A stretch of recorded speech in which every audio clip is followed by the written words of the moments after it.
Welcome to USA Global TV and Radio, where our mission is to provide education, entertainment, hope, and inspiration. USA Global TV and Radio connects you with experts and audiences all around the world every single day to help you succeed in business and to live a richer life. Visit us at usaglobaltv.com to learn about career and life-changing training and mentoring programs like the Listening Mentor. Subscribe to our newsletter to stay informed about our special programs and offers. Discover how you can become a guest on one of our shows or a host or producer of a USA Global TV and Radio show of your very own. That's USA Global TV and Radio, where the doctor is always in.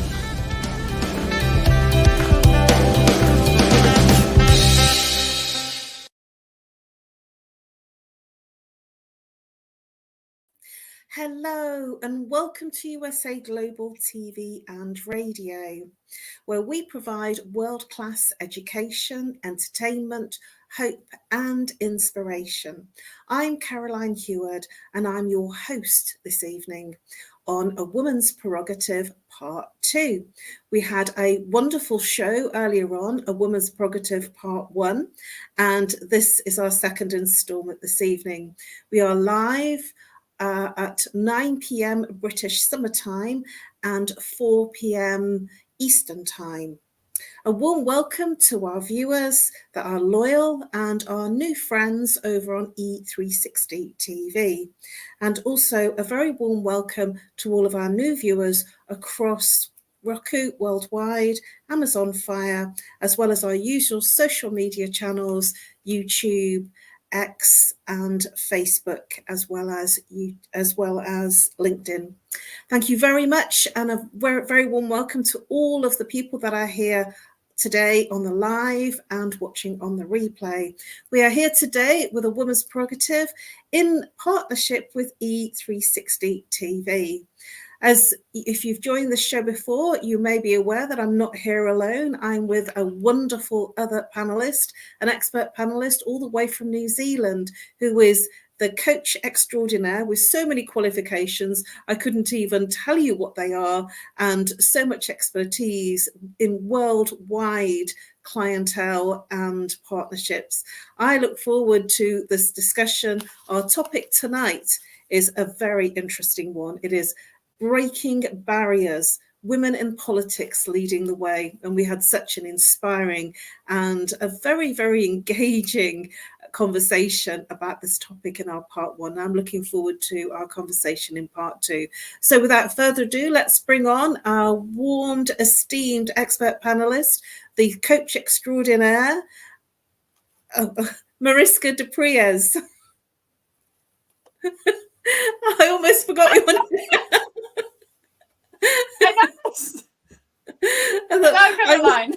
I was giving all the pump from the ceremony, and then I almost forgot your name. MARISKA. Hey, all good. It happens to all of us at some point. Before we get going, MARISKA, and if you can stifle the laughter, could you share with our viewers a little bit about what you do, and then we can get straight into the topic. Okay. Well, it's always good to start with a little bit of laughter in our day, and it is very early for me, so it is a good start to my day. Thank you for that, Caroline. I work with both experts that moves into leadership as well as leaders moving up within their leadership journey. And for a lot of us, when we go and start our initial career, we study something. This might be engineering or being a lawyer or a doctor, whatever it might be for you. And then we move up into some form of leadership space. Now, navigating that can be very tricky, as well as navigating going up within that leadership space, because as we step up into different areas of leadership and looking at the bigger pictures, it becomes a little bit more tricky, dynamic, and we need to change the way that we interact and bring things into the world in order for them to actually happen. And this is what I help you guys with. So that is me in a sort of nutshell. How about you, Caroline? Thank you, Mariska. Well, I'm known as the Harley Street Stress Expert, as well as your host for tonight's show. And I help people literally bust their stress. How do I do that? I work with root cause therapy and chakra psychology. And I have umpteen other qualifications in terms of counseling and other types of therapy work, energy healing. And I literally break through the chains that are creating the repeating patterns that are causing your physical, emotional, mental, and behavioral stress.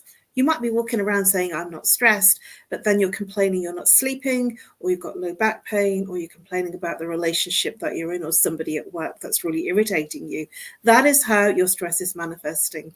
And I look forward to helping you bust your stress. So without further ado, and just literally before we get in, I've got something very exciting to share.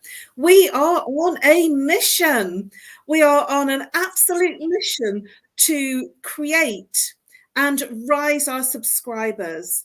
And we are looking to raise our subscribers to 100,000 subscribers. That's unique subscribers. We have 2 channels. That's USA Global TV and Radio, and Dr. JACALYN KERBECK as well.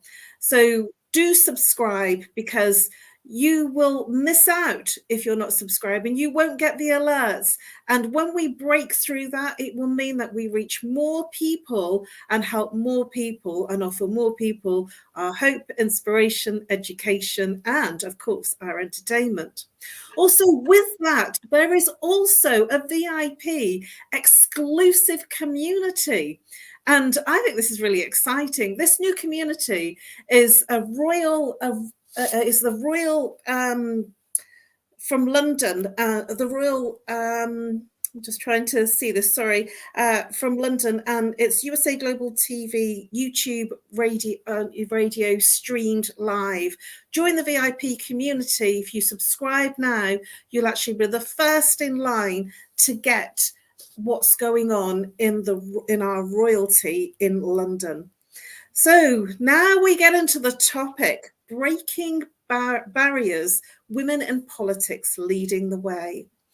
When I first saw that topic, I have to confess it kind of really scared me a little, because in the UK, there isn't many women in government positions. There certainly hasn't been many women in the UK that has led big roles in government, and I can only think of one in particular that made a difference, and she actually ruled in a very masculine way, and that was Margaret Thatcher.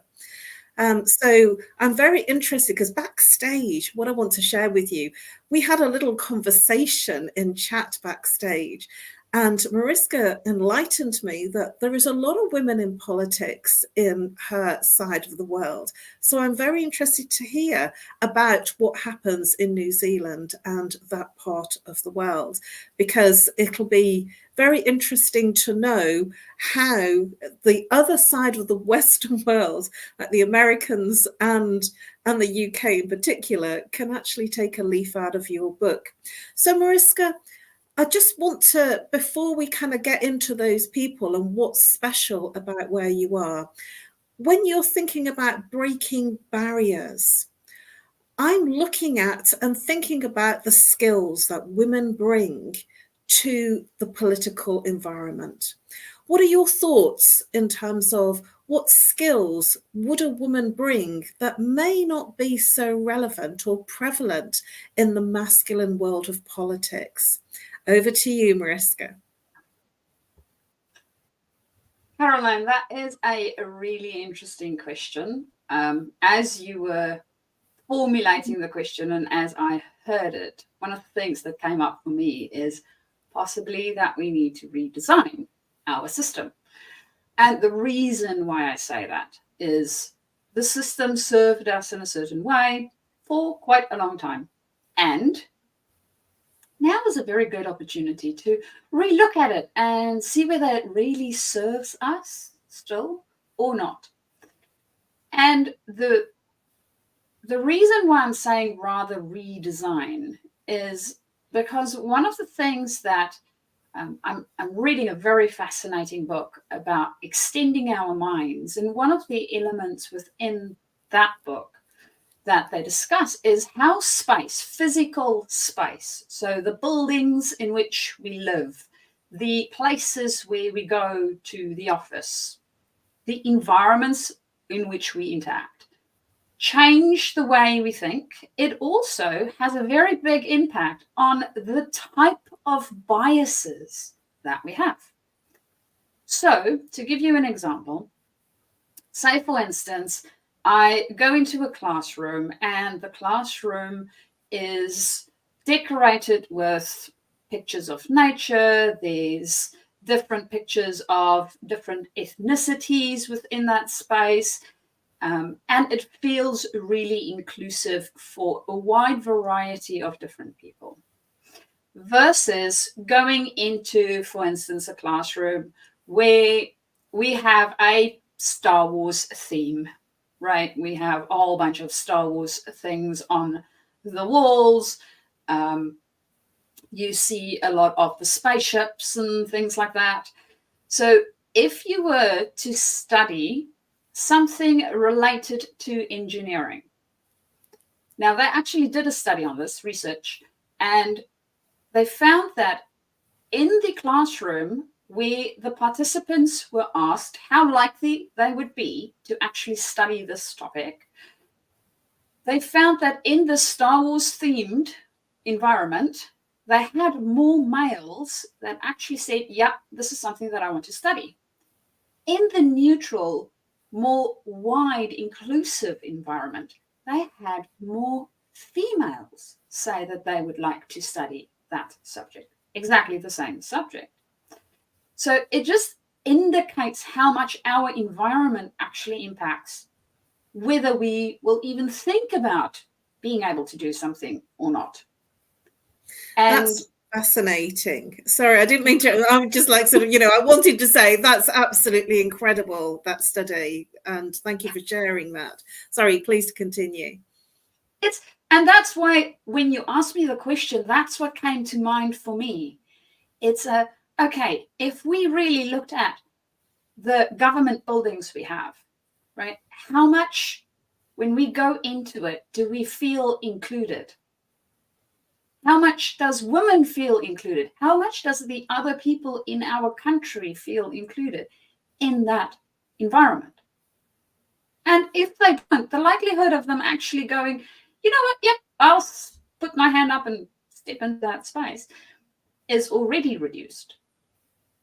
And now I need to show up, as Margaret Thatcher was evidently a good example, in quite a different way than typically I might show up in a different environment.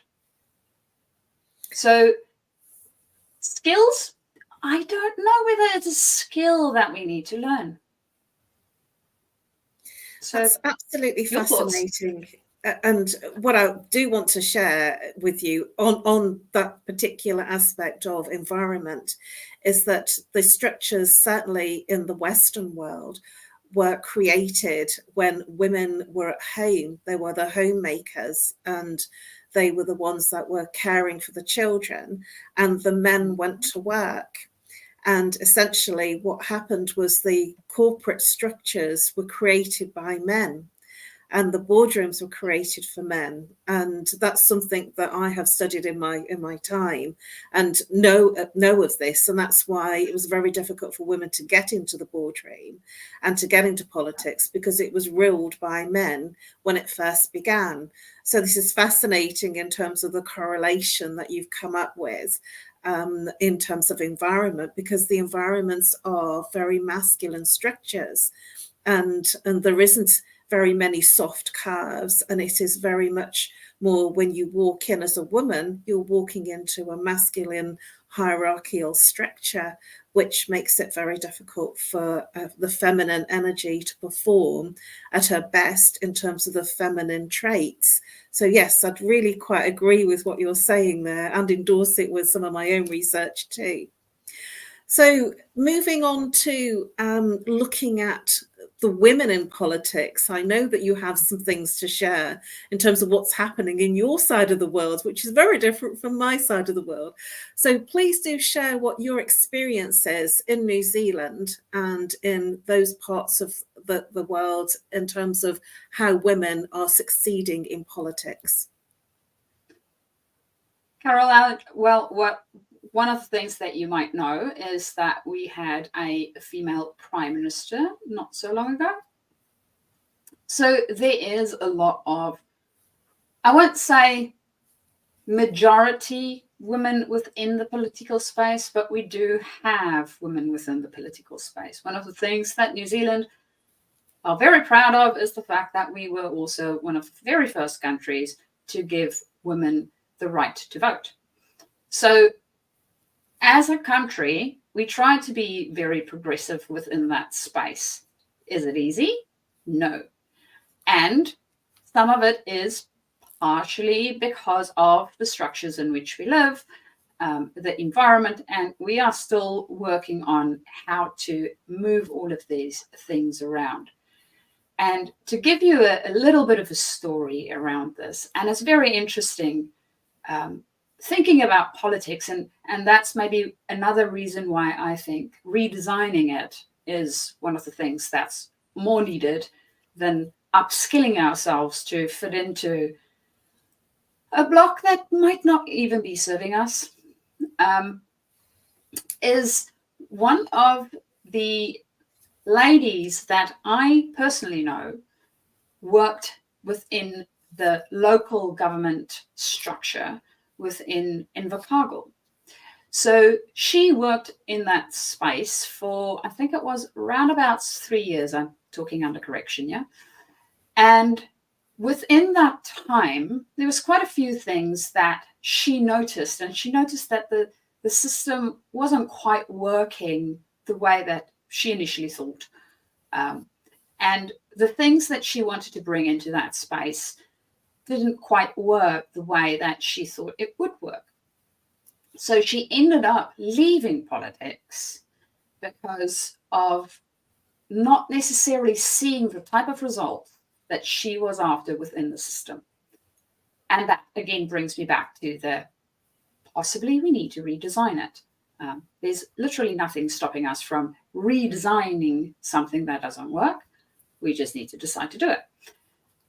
So that was her specific experience within that space. And I have also seen that coming from a engineering background myself, even within the engineering space, you find that there is ladies that go into that space, which is typically a little bit more male dominant, depending on which type of engineering you go into, of course. And there's not necessarily a lot of them that stays the course and sort of go to the highest level. You do have some, and not always a lot of them. And most of it is because of the biases that we come across. And a lot of the biases we come across because of the environments that we are in. So there is still a lot of work to do within that space. And I know that New Zealand was not the only country with a female prime minister. And also there is a lot of, because of the biases that we as a society have, a lot of ridicule that I think ladies has to contend with, that typically the male counterpart might not need to. I recall reading an article of those two prime ministers actually getting together at some point and having a conversation. And somebody had a comment around whether they are trying to establish a new boys club. And I'm like, why would they even go into that space? It doesn't make sense. I mean, getting support makes sense. So there's a lot of things that I think as a species, as humans, and as society within our different spaces, we need to heal and work through in order for us to be able to redesign a system that will, in all likelihood, include a lot more of us in it, and not only certain pieces of us, so that we can get a more comprehensive and balanced space in which we all can live and work. Caroline, and I don't know whether that answered your question or not. It's a lovely segue into me talking about a woman that was looking at the gender gap and looking at all the things that you've just described. And when I was doing my research, she actually was feeling all the things that you've just described, not being taken seriously, that, you know, sort of there's biases against the women for various things. There's the fact that there is sexual harassment for women, and that is very prevalent. It's not under the carpet. It's very much there. When women come out, you know, there's a lot of controversy about it, but it's definitely going on. And so this particular lady called Medra Reddy, she's the CEO and founder of a company called Leading Women of Tomorrow.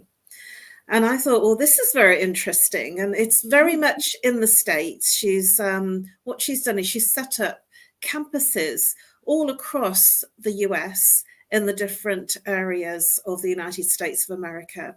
And she's got campuses in in colleges and in universities.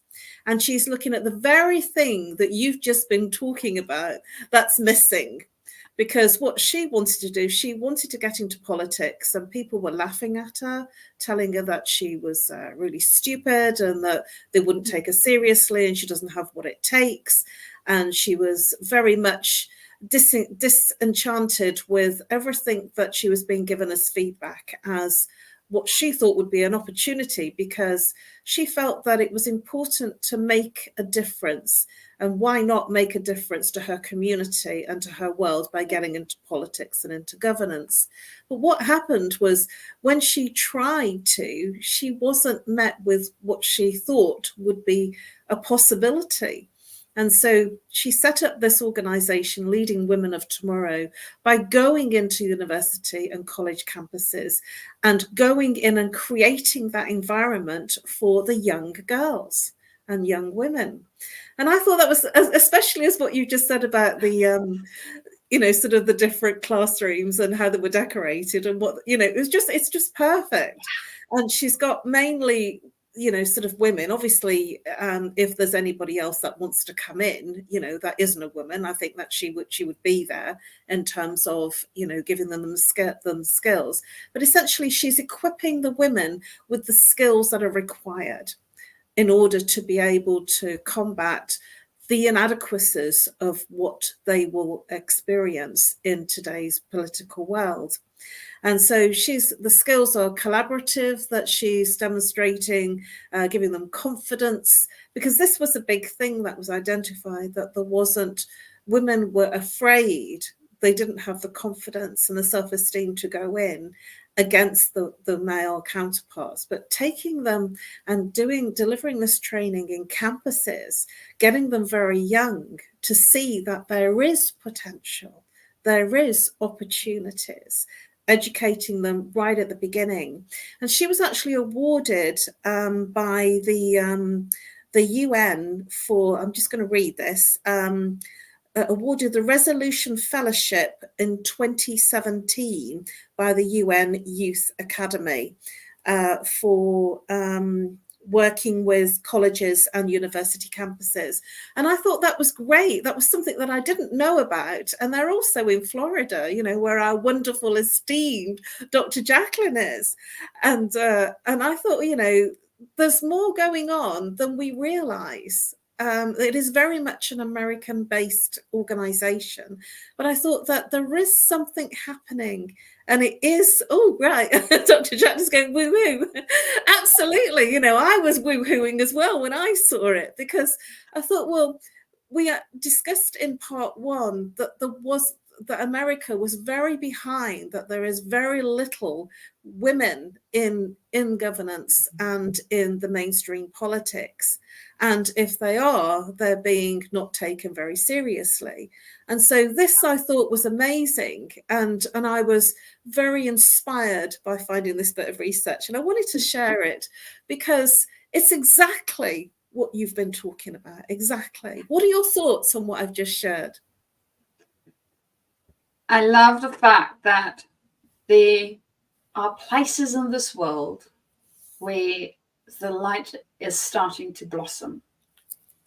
And it's those, it reminds me of a dandelion when it goes into seed. And I don't know whether you did it when you were little, but you'll blow on the seeds and they'll go everywhere, right? And that's what this feels like. It feels like she has a little dandelion farm. And all the people that goes there is the little seeds. And then they distribute all over the place.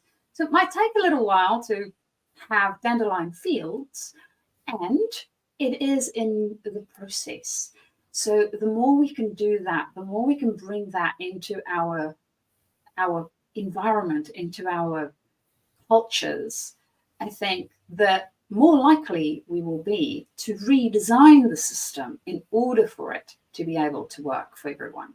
Because, well, technically speaking, I know there's a lot of people that complain about it, which means it's not really working. And just complaining about it, yeah, well, we can do that, but we can also do something about it. And she is taking a step to do something about it. We are taking a step by talking about it to do something about it, bringing it into the light and going, you know what? No, it's not okay. It's not okay for it to be swept under the rug and for women to be said to go outside and sit in the corner because our brains will explode when we think too much. It does not happen. So we are okay. Nobody's brains will explode. They'll be fine. Well, I also have something else to share in my research because I'm a little bit of a research bod. You can tell that my background in marketing is coming to the fore. I also found a UK organisation too, and it's called the Westminster Foundation for Democracy. Yeah, too right. It's short for WFD. So I'm really glad that we did this subject because it made me look and it made me not feel so despondent. And they're actually a UK-based public body, but they're in over 30 countries and territories. So they are a global organization and they are doing exactly the same thing. They are in the place of educating people, strategizing in terms of strengthening democracy. They are in all the political fields in terms of speaking to political speakers and educators, and they're also making a mark and actually making this part of the governance so that it brings it up on their agenda. And I found it really, really fascinating that the UK had one too, and they're approaching it from a slightly different place, sort of where they're older, and going into the countries and actually meeting it where it stands in terms of the arenas of the politicians and the governments and the territories. And because it's in 30 countries, over 30 countries and territories, I just thought, wow, I didn't know that. And so I felt it was important to share something like this because, if I didn't know, you didn't know, and we're only seeing what we see behind the scenes, that the people that we were running down in part one, saying that the UK and America have a long way to go, there are things happening. There are organizations that are doing something about this, and they're being recognized and being endorsed, and they are already infiltrating into our governments that are already operating. What do you say about that? See, dandelion fields. This is so good. It shows that when we do have that desire to change it, we are able to change it. Will it change overnight? Most probably not. Rome was not built in a day. And it doesn't mean that it wasn't built. It just took a wee while. So we are always able to change the environment in which we are operating in.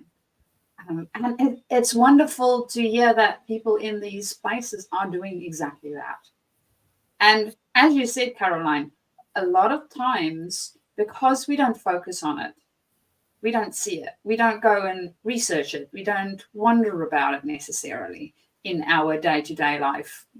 For most people, they just want to get through whatever the day is and go home and relax. So they don't necessarily look into these things. And that is why we have wonderful Dr. JACALYN to help us along with interesting topics in order for us to dig into them and find out a little bit more. Well, one of the things that came out in part one of A Woman's Prerogative in this subject is that the third world countries, the countries that we think are, very behind, are actually very, very ahead in this agenda. There is a lot more women because they had to, and it's more accepted. And so that really surprised me. I didn't actually realize that. I thought that it was still very male dominated. And I was pleasantly surprised and pleased to hear that there was much more of a foraging of women in political power and in key positions in governance. And I thought, well, what we've got to do is make the Western world come to meet the poorer countries, because they seem to have it right. And one of the things that came up was collaboration. And these are the skills. This is the woman's skills that definitely lend a hand into making a difference and making a change. And I feel that, from the masculine perspective, there is less thought of collaboration than there is when you have women at the top, because they will see they think of the team and they think of the different skill areas. What are your thoughts about women bringing a different perspective in terms of collaboration and cohesiveness? I think that within the collaborative space and even within the different energies, women bring a different way of being into a space, and we do need both. So it reminds me a little bit of our active learning cycle. So in an active learning cycle, you have the think it through piece, then you have the plan, then you have the do, and then you have a reflection piece so that you can see whatever you did actually works, and then you go back to thinking about how you want to do it. Now, typically as individuals, we find that we are better at some of these areas. And if we were to look at the male and female energy combined, we are one energy and we bring all the pieces that we need. But if we only do one or the other, we will too heavily rely on one piece. Now, when I think male energy, for some odd reason, I think doing, which is great, right? Because we want to be able to do a whole bunch of things. And I'm not saying that women can't do stuff, because they do stuff. And when I think about male energy, I don't necessarily think about harmonious collaboration and coexisting. It doesn't necessarily come up. Whereas when I think about the female energy, that is more the feeling that does come up. And the fun thing is we have both of them within ourselves, and we also have both of them within society. So being able to bring more of both of these into our spaces, I think, is something that is very important. So we don't want to lose the male energy, and we also want to add the female energy so that we have 100% of each of them, instead of having it lopsided to one side or the other. And that to me, I think, is something that we are starting to see within different spaces. And the more we nurture it, the more it will happen. So keep nurturing it. What's your thoughts, Caroline? Well, I quite agree with you there. That it is about, we need both. It's not about one. We need the two sides. It's the yin and the yang, the masculine and the feminine. And it's absolutely vital. If we don't have both, then it falls apart. But I did want to bring up one more environment, one more organization, because when I started, I was on a bit of a roll. And this organization is called the Yale Campaign School. And this particular person that's running it, Patricia Russo, she was interviewed by Fox. And she offers a 5-day boot camp, a very intensive 5-day boot camp. And essentially, she's then looking at all the situations and all the things that the person needs to compete in the political environment. So she's teaching and mentoring and also offering tools to help not only newcomers coming in to the political environment, also people that have already been there that hadn't realized some of the stones and some of the things that they would have to overcome, and offering teaching and mentoring to people that are already in the political environment, as well as new people and people if they want to brush up on anything in terms of their elections. We are in election time right now across the UK and in America. And it is a boys' network where, you know, it is a, you know, a door-to-door, a trudging. And this is where it can affect a woman in terms of sexual harassment, violence. It can affect them in terms of how they raise funds, because men are much more equipped because there is an old boys network to raise the funds. And for women, this 5-day boot camp actually teaches them how and where to find how to raise funds. And I just thought this was absolutely staggeringly, interestingly, fascinatingly amazing, because there is something going on that is breaking down the barriers, literally breaking down the barriers and foraging, literally spearheading our women to leading the way in politics. What do you think about what I've just shared there in terms of this 5-day boot camp that you can actually be part of, even if you're already in there and struggling? Caroline, it is a wonderful resource, I think, for people that would like to go within that space. And as you were talking about the boot camp, the one thing that came up for me again was well, we are preparing people to go into a system that isn't working. Is that really what we want to be doing? Or do we need to relook at our system so it works properly?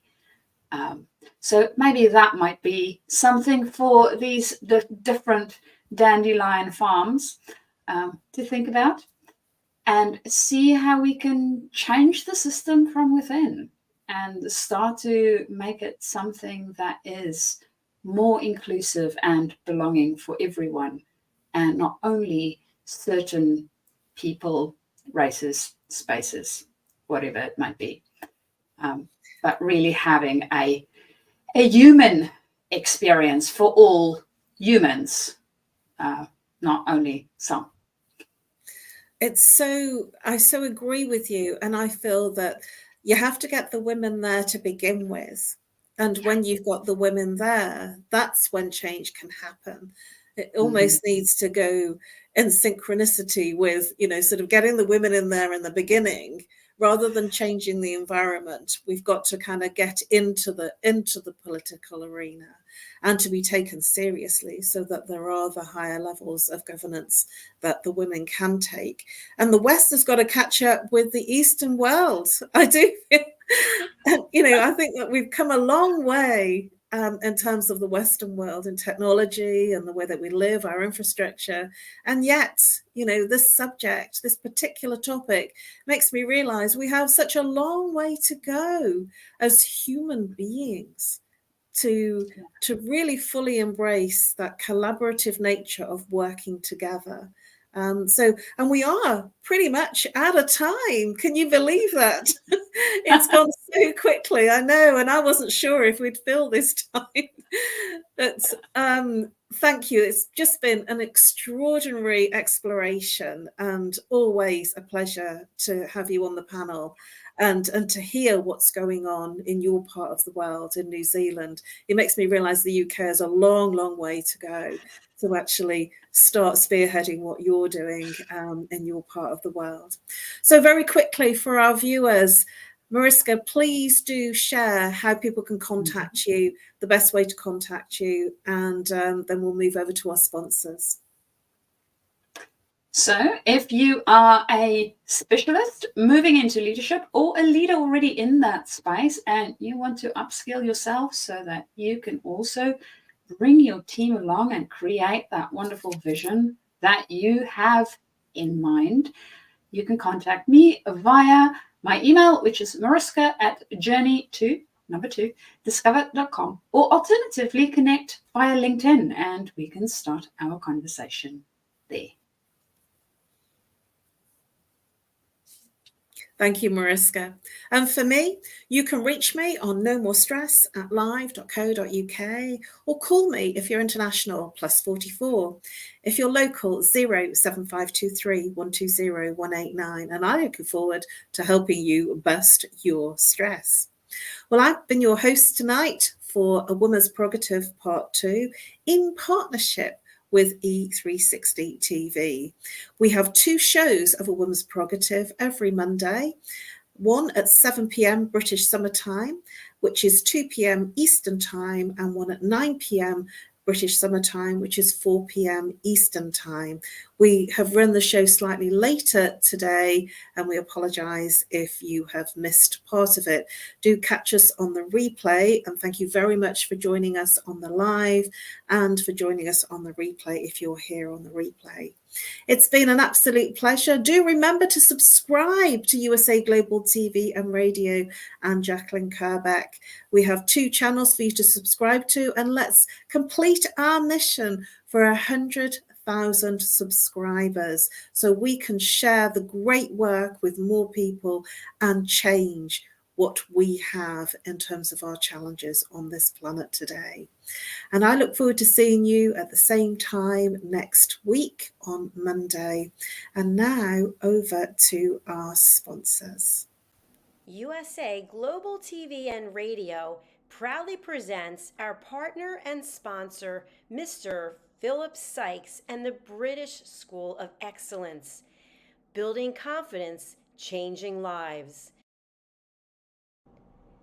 And now, proudly presenting The Polished Professional. On a transformative journey with the British School of Excellence's comprehensive suite of masterclasses, crafted to elevate your professional and personal life. 8 outstanding modules will elevate you to the next level. Module 1, Exploring Life's Purpose, delves into the depths of self-discovery, guiding you to chart your unique path to fulfillment and success. Module 2, Mastering Professional Presence and Confidence. This masterclass is a deep dive into the art of self-assurance and commanding presence, which is essential for standing out in today's competitive landscape. Module 3, Learn the secrets of visual impact, how to curate a personal style that amplifies your professional brand.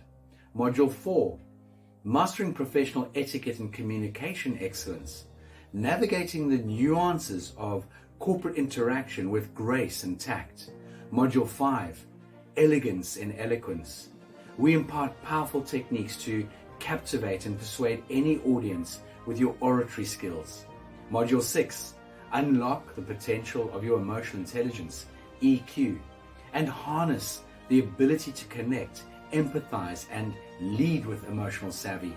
Module 7, Mastering DISC, building a gateway to understanding behavioral styles, fostering better personal and professional relationships.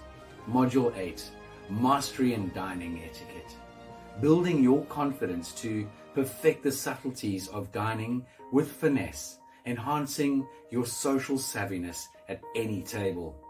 Step into the Polished Professional program where poise, elegance, and excellence aren't just taught, they're instilled for life. Join us to redefine your potential and polish your professional edge. To learn more, go to thebritishschoolofexcellence.com. The British School of Excellence are investors in people. Let us invest in you.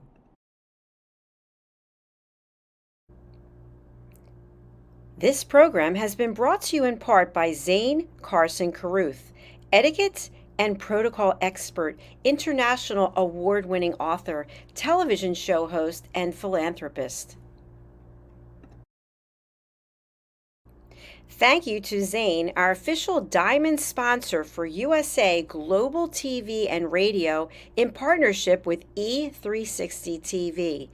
Zane is the author of The World's First Tooth Fairy Ever, as well as many other children's books. She's also the television host of Elegance, Polished Demeanor, and Posh Living, seen on USA Global TV and Radio.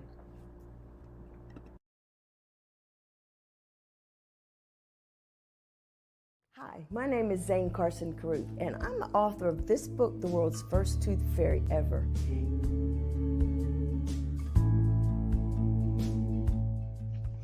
Reading is magic.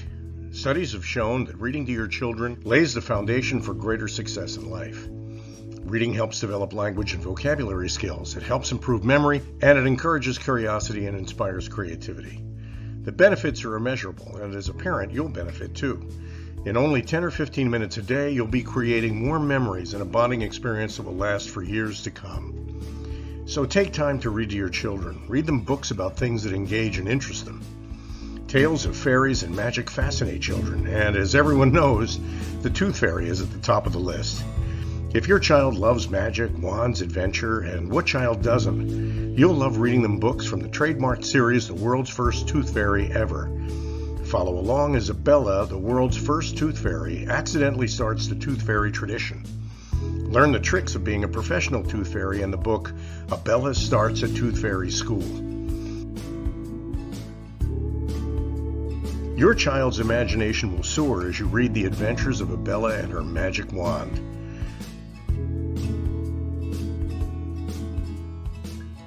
These wonderful books are available at worldsfirsttoothfairy.com and at Amazon, Barnes & Noble, and Walmart.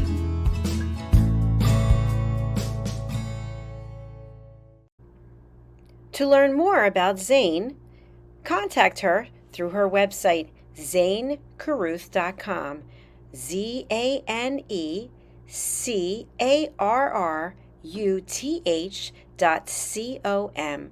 Order Zane's books and merchandise.